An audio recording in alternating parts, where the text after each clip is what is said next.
Bueno, pues buenos días, bienvenidas, bienvenidos a la sesión bibliográfica, en este caso, pues un seminario de hoy, 16 de agosto de 2024, del Instituto Nacional de Psiquiatría Ramón de la Fuente Muñiz.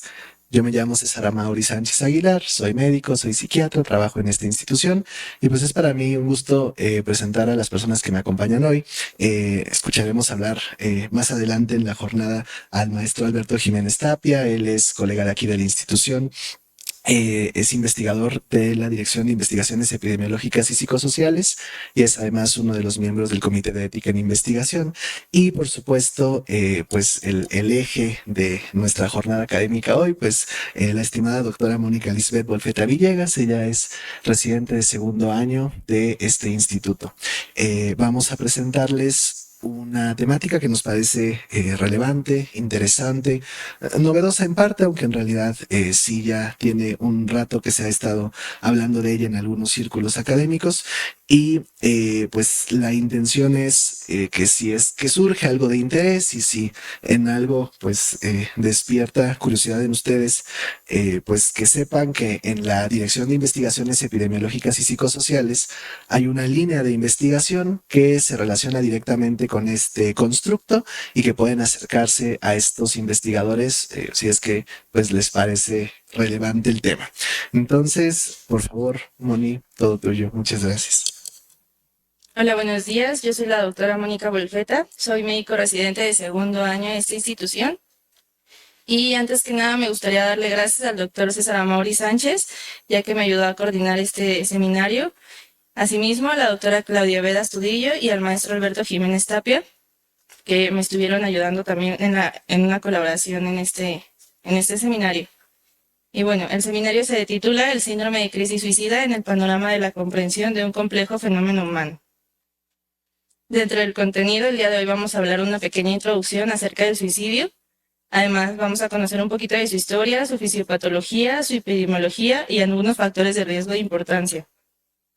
Vamos a platicar poquito de las clasificaciones actuales del suicidio y nos vamos a entrar en lleno al síndrome de crisis suicida, a la evaluación de este y va a haber unos comentarios al final del seminario.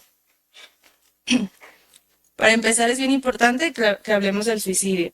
Como ya sabemos, este se conmemora el día 10 de septiembre y actualmente se define como un acto deliberadamente iniciado y realizado por el sujeto, sabiendo o esperando que el resultado sea fatal.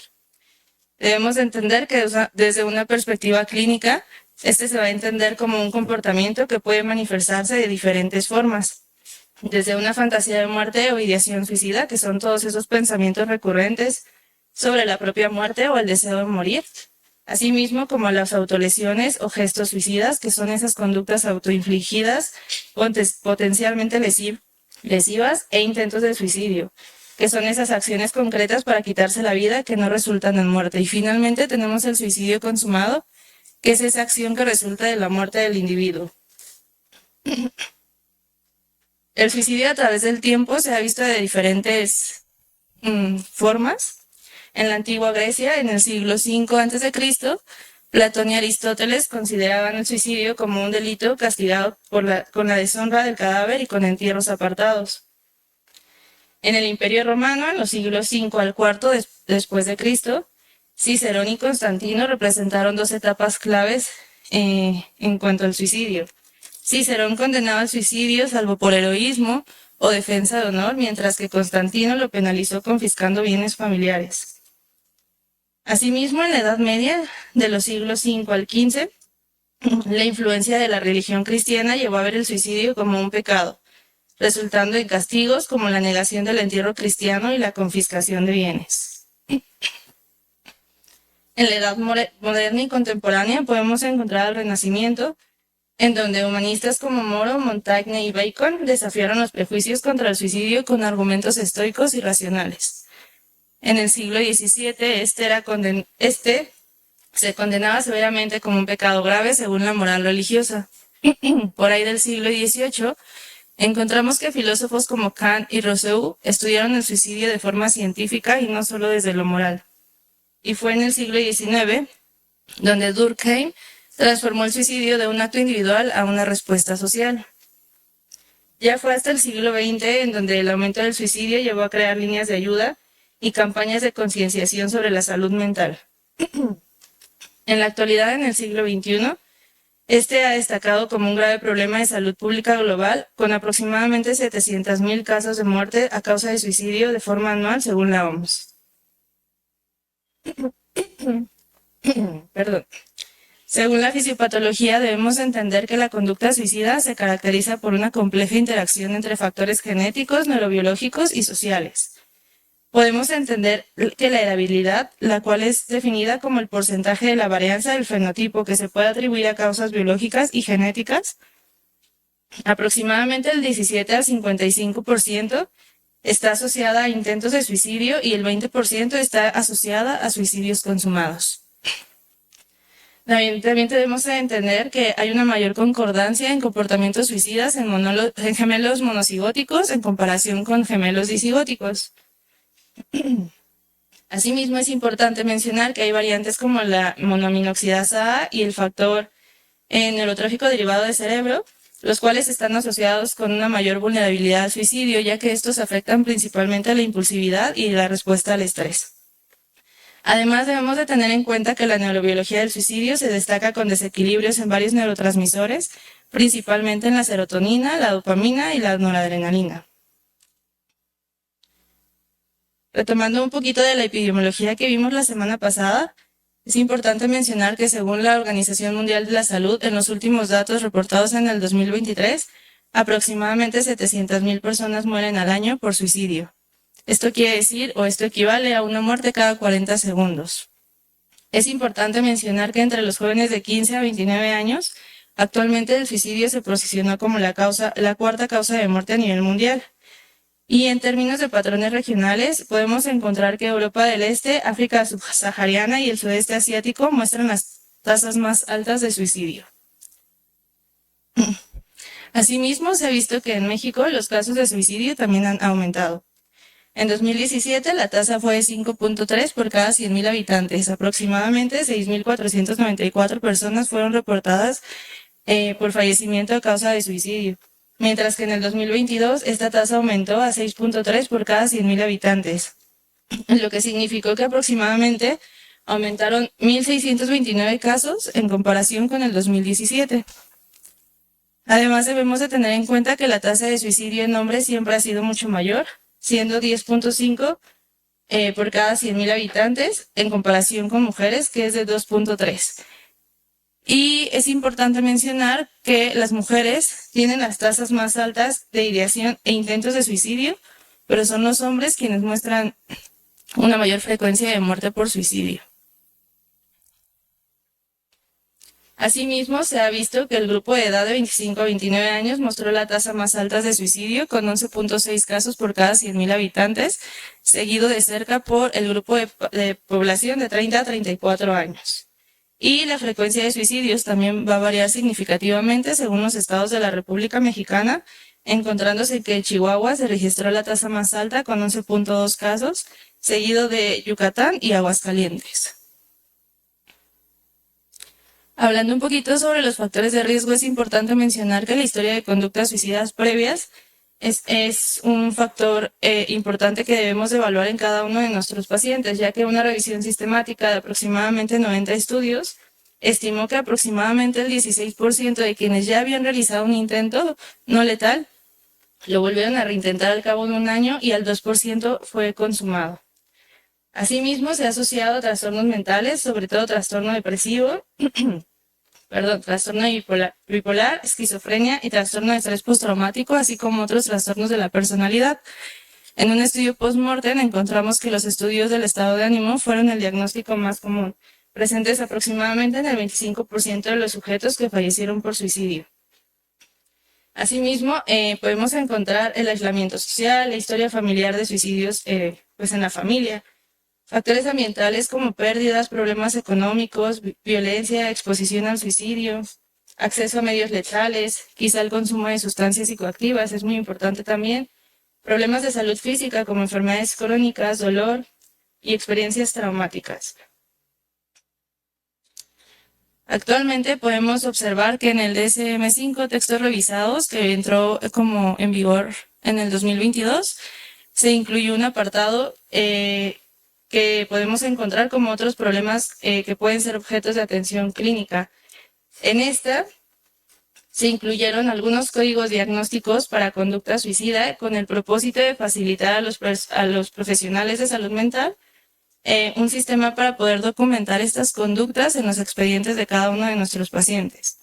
Estas se dividen en 5 y podemos encontrar el comportamiento suicida actual, encuentro inicial, el comportamiento suicida actual, encuentro posterior, antecedentes de conductas suicidas, autolesiones no suicidas actuales e historia de autolesiones no suicidas. Asimismo, vamos a encontrar en la CIE 11, la cual se ha visto que se mejoró y actualizó los trastornos mentales y de comportamiento. Sin embargo, a pesar de que no es un trastorno independiente, se pudo mejorar la categorización de los trastornos mentales para poder así reforzar la importancia de la prevención del suicidio. Y bueno, ¿qué estrategias de evaluación tenemos actualmente para poder valorar la ideación suicida en nuestros pacientes? Pues primero podemos poner en práctica la escucha activa y empática. Esto con la finalidad de crear un ambiente de confianza donde el paciente se sienta seguro para hablar abiertamente. Asimismo, tenemos la entrevista directa abierta en donde podemos hacer ciertas preguntas. Por ejemplo, ¿has tenido pensamientos de que no quieres seguir viviendo? ¿O alguna vez has pensado en quitarte la vida? Además, también tenemos a la mano el uso de aplicaciones e instrumentos clinimétricos que nos pueden ayudar en estas situaciones.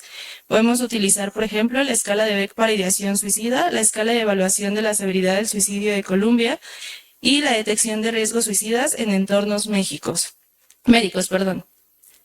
Sin embargo, a pesar de que nosotros ponemos todo nuestro esfuerzo para poder predecir la conducta suicida en nuestros pacientes, a veces esto se vuelve una tarea complicada.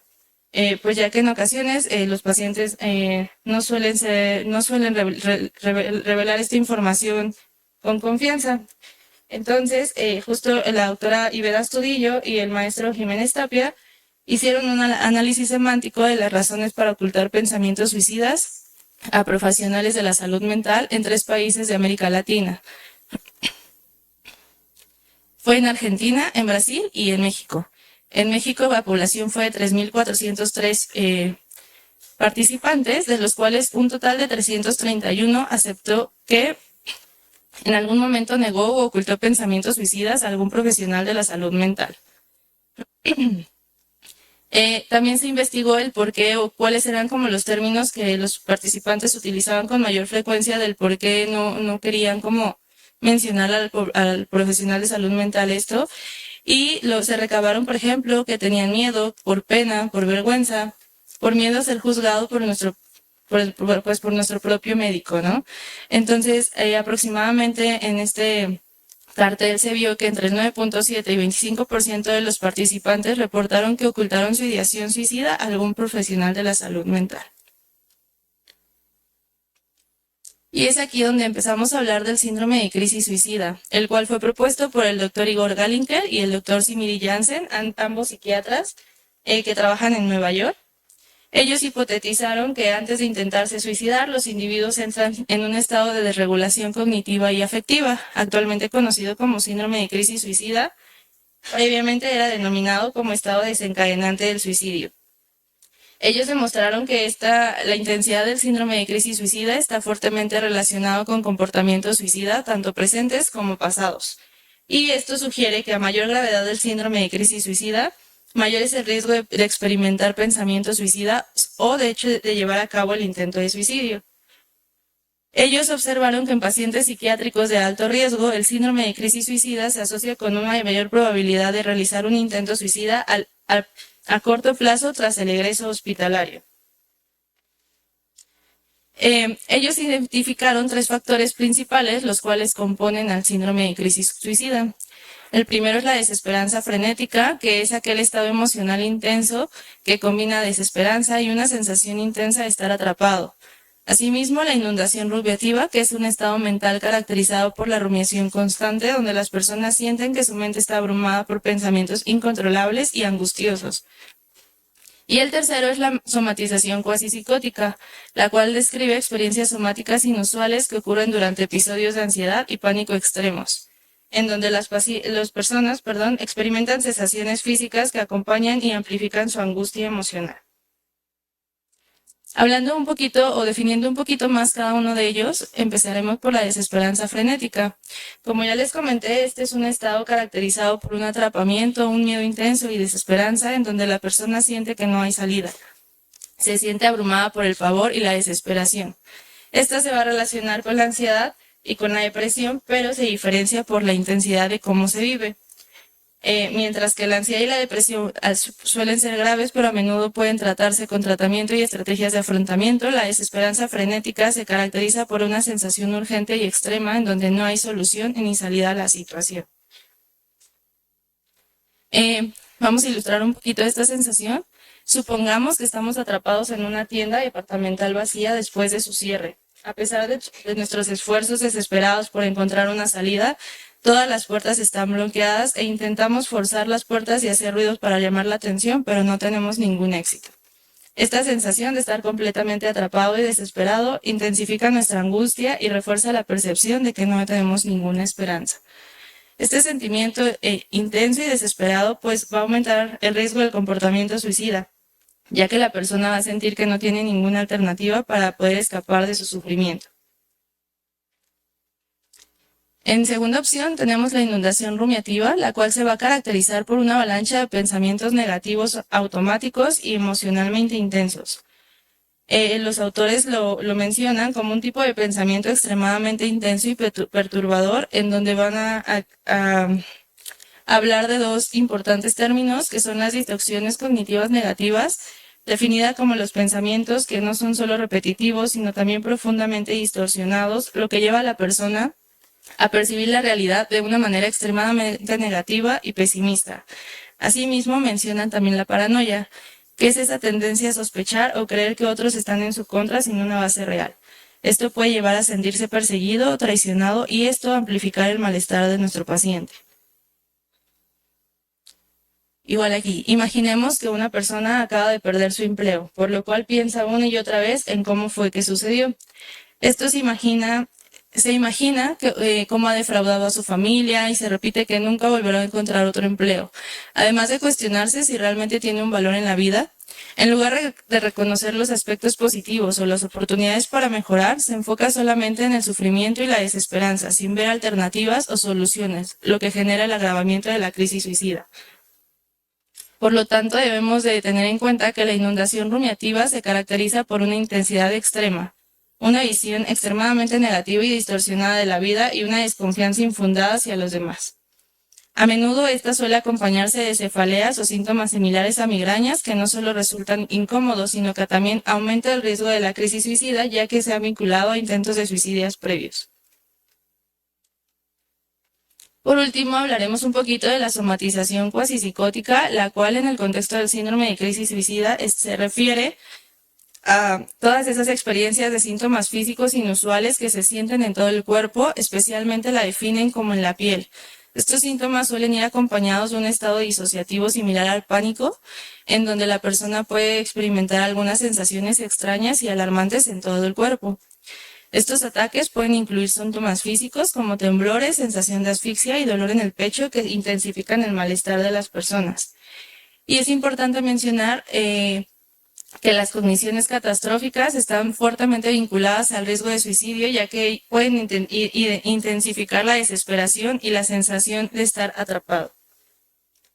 Asimismo, los autores proponen un modelo de retroalimentación en el que mencionan que el comportamiento suicida puede ser el resultado de un ciclo en donde los síntomas físicos intensos como la excitación fisiológica y los pensamientos negativos se influyen mutuamente. Ellos mencionan que esta combinación de factores pueden aumentar el riesgo a que la persona puede tener pensamientos suicidas y realizar un intento de suicidio. Y el intervalo mencionan que entre la ideación suicida y el intento puede ser muy corto, a menudo suele ser de 10 minutos. Asimismo, crearon un método de evaluación para el síndrome de crisis suicida llamado Inventario del Síndrome de Crisis Suicida. Es importante mencionar que ellos investigaron y publicaron inicialmente este inventario en la década del 2010, sin embargo fue validada hasta aproximadamente el 2017. Este cuestionario es un cuestionario autoinformado que consta de 54 ítems y utiliza una escala Likert de 5 puntos. 0 es igual a nada, 4 es igual a muchísimo, y obviamente evalúa la gravedad del síndrome en los últimos días mediante 5 dimensiones. La primera dimensión es el criterio A, que nos habla de la desesperanza frenética. La segunda dimensión se divide en 5. Es el criterio B, en donde vamos a encontrar alteraciones afectivas, pérdidas del control cognitivo, es aquí donde entran los síntomas de inundación rumiativa y somatización, así como hiperactivación. El paciente va a observarse como en hipervigilancia, va a estar irritable, va a tener trastornos del sueño asociados y también va a haber retraimiento social. Este es identificado como uno de los predictores más sólidos de pensamientos y comportamientos suicidas. La consistencia interna del inventario del síndrome de crisis suicida suele ser alta, con un valor de 0.976. Y bueno, aquí hay unos ejemplos de las preguntas que suelen estar o de los reactivos que suelen estar. Son muchísimos, como les comentaba, son 54 reactivos aproximadamente. Y entre estos podemos encontrar estas preguntas. ¿Sintió que no había salida? ¿Se sintió sin esperanza o desesperanzado? ¿Temió que las cosas nunca volverían a la normalidad? ¿Se sintió sin esperanzas de cambiar? ¿Se sintió atrapado? ¿Se sintió destruido? ¿Sintió que no había buenas soluciones para sus problemas? ¿Tuvo alguna sensación de dolor interno tan intenso que no podía soportar? ¿Sintió un dolor emocional incesante y agonizante? ¿Sintió que su dolor emocional era insoportable? Entre muchas otras.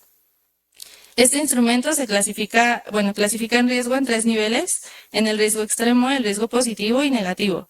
Para el riesgo extremo se deben de cumplir los criterios A y B en su totalidad.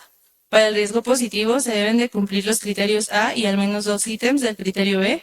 Y para el riesgo negativo, pues no se debe de cumplir con ninguno de los criterios.